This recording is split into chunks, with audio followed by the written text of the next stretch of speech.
Angleterre, Rooney détruit Florian Wirtz. De l'autre côté de la Manche, c'est une toute autre ambiance. Le joueur allemand Florian Wirtz, recruté par Liverpool pour la somme astronomique de 116 millions de livres en provenance du Bayer Leverkusen, traverse une période extrêmement compliquée. Attendu comme une recrue star, censé renforcer le milieu de terrain des Reds, il peine pour l'instant à convaincre. Les statistiques sont claires, 8 apparitions, 0 but, 0 passe décisive. Pour un joueur qui tournait à des chiffres impressionnants en Bundesliga avec 34 buts lors de ses 2 dernières saisons, le contraste est énorme. Et forcément, cela attire les critiques. Mais la critique la plus marquante est venue d'une légende, Wayne Rooney. L'ancien capitaine de Manchester United et de la sélection anglaise a été sans pitié dans son podcast. Ces mots ont fait l'effet d'une bombe. Je pense que Wirtz nuit à l'équilibre de Liverpool et à leur façon de jouer. Pour Rooney, l'Allemand ne s'intègre pas dans le système de Jürgen Klopp, et le prix payé est déjà difficile à justifier. Il ajoute même: si je dois choisir entre Wirtz et Szoboszlai, je prends Szoboszlai sans hésiter. Un jugement très sévère, mais qui reflète aussi le ressenti de certains supporters des Reds. Wirtz a été même relégué sur le banc lors du derby de Merseyside contre Everton, preuve qu'il n'a pas encore gagné la confiance totale de son coach. Lui-même reconnaît ses difficultés d'adaptation. Dans une interview, il a expliqué: bien sûr, j'aurais aimé marquer ou délivrer des passes décisives. Parfois, il y a des phases où ça ne va pas bien.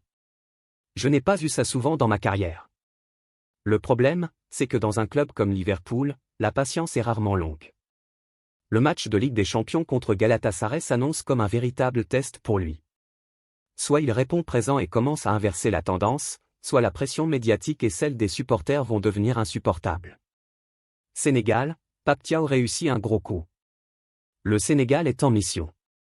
Après avoir remporté un match décisif en septembre face à la République démocratique du Congo, une victoire 3-2 qui ressemblait déjà à une finale, les Lions de la Teranga sont désormais en excellente position pour valider leur billet vers la Coupe du Monde 2026. Leader de leur groupe, il leur reste 2 matchs cruciaux en octobre, un déplacement à Juba face au Soudan du Sud, puis une réception de la Mauritanie à Dakar. Mais une ombre vient ternir ce tableau: Abdou Diallo, cadre de la défense sénégalaise, est forfait. Convalescent, il ne pourra pas être de la partie. Pour beaucoup, cette absence pouvait fragiliser l'arrière-garde des Lions. Mais le sélectionneur Pape Thiaw a réagi très vite, et il a réussi à convaincre une pépite qui pourrait bien incarner l'avenir du football sénégalais, Mamadou Sarr. Selon le média Match 360, basé à Paris, le joueur a donné son accord pour rejoindre la tanière. Et pour les supporters, c'est une énorme nouvelle. Car Mamadou Sarr, âgé seulement de 20 ans, est déjà considéré comme l'un des défenseurs les plus prometteurs de sa génération.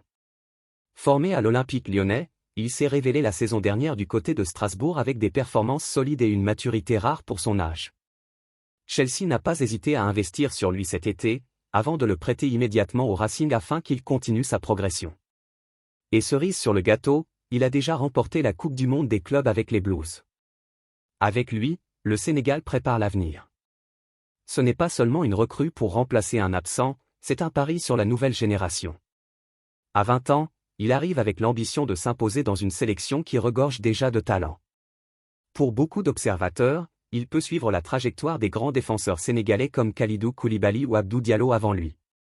Les prochains matchs face au Soudan du Sud et à la Mauritanie seront donc l'occasion de voir si Mamadou Sarr peut déjà marquer des points et s'imposer dans la tanière.